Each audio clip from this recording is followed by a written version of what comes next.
Este programa llega gracias a Uniden, Unidad de Imágenes Dentales. Doctora Blanca Carrillo Prato, pediatra y asesor en lactancia materna prenatal, humanizando la forma de nacer. Toresca Store, donde encuentras el tornillo que necesitas. Computer Planet, tecnología de vanguardia. VNet, no es solo internet, es lo que viene después. Cayena Par, alojamiento ejecutivo.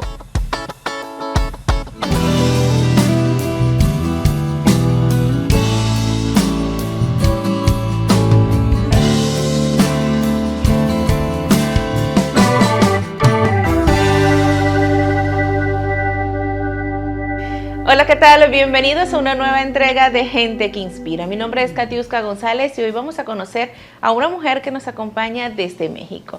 Gaude Olivo llega para contarnos un poco de su historia transformadora. Actualmente se dedica a transformar vidas desde lo espiritual, en el ámbito familiar, humano e incluso en esa relación con el dinero.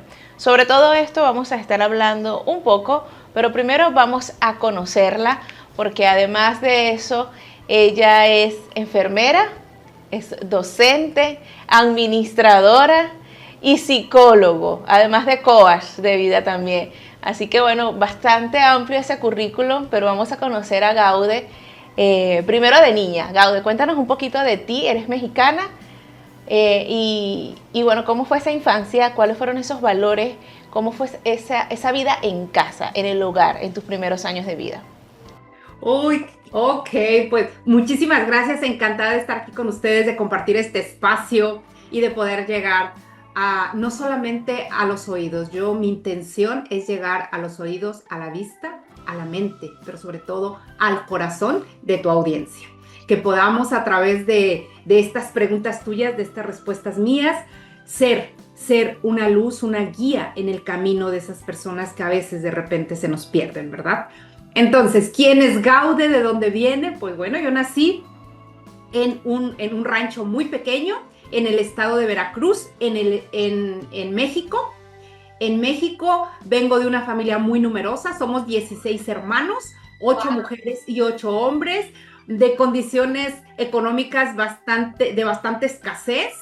Yo nací muy enfermiza, mi mamá venía saliendo de una enfermedad muy delicada cuando se dio todo lo de la gestación, entonces bueno, yo nazco muy enfermiza toda mi infancia. Yo recuerdo mis salidas no eran salidas al parque, no eran salidas a disfrutar, a jugar, eran salidas al médico. O sea, todas las enfermedades que les podían dar a los niños pequeñitos, esas me dieron a mí, ¿no?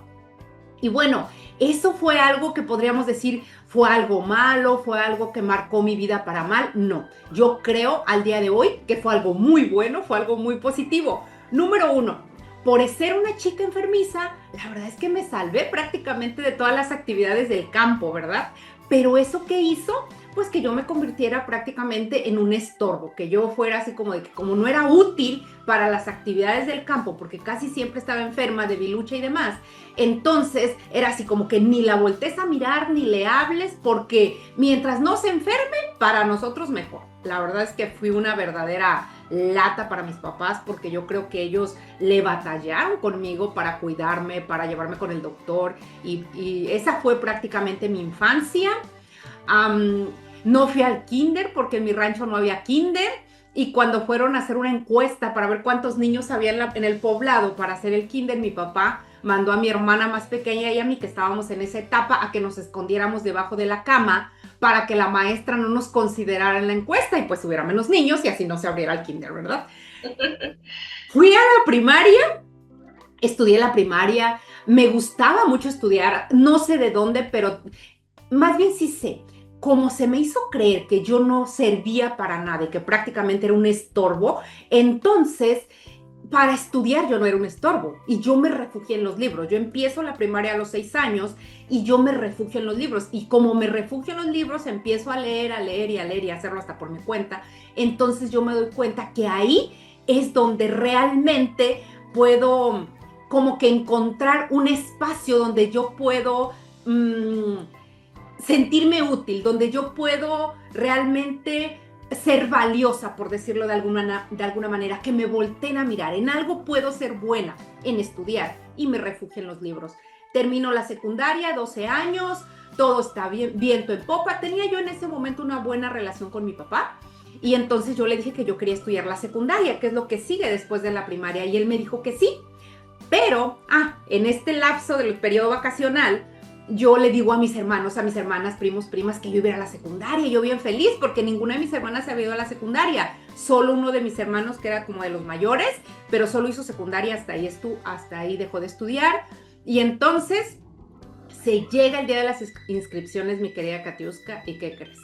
Que me dice mi papá que no, que yo no iba a ir a la escuela porque porque tú eres mujer, te vas a casar, vas a tener hijos y te van a mantener. Además dice, para tener hijos no se necesita estudiar.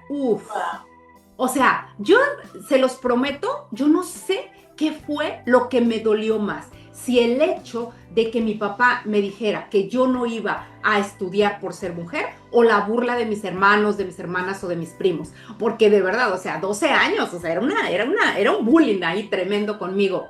Lloré mucho, no dejé de estudiar. Para esto yo no dejaba de estudiar, yo seguía leyendo, mis libros a mí me gustaban mucho, y los mismos libros yo los seguía estudiando, porque realmente estaba convencida que yo solo servía para estudiar, y si yo no estudiaba, entonces ahí yo creía que mi vida dejaba de tener sentido, literal. Yo no sé de dónde surgían todas estas ideas, hoy las puedo poner en palabras, en ese momento solo fueron vivencias, experiencias, ¿no?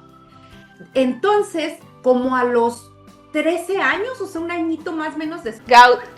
Gaudí, vamos a hacer una pausa, nuestra primera pausa, y al regreso continuamos con esta historia que me estás contando y que además es maravillosa y que nos deja tantas enseñanzas precisamente en ese ámbito como mujer, donde nos ha tocado pues defender nuestros espacios para poder alcanzar nuestras metas y nuestros sueños.